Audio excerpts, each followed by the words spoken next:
மாட்சிமை நிறைந்தவரே மகிழ்வுடன் தொழுதிடுவோம். மகிமை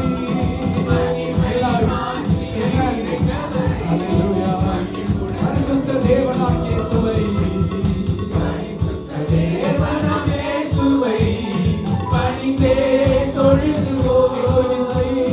பரிசுத்த தேவனாம் இயேசுவை பணிந்தே தொழுதுவோம். மகிமை மாட்சிமை நிறைந்தவரே மகிழ்வுடன் தொழுதிடுவோம்.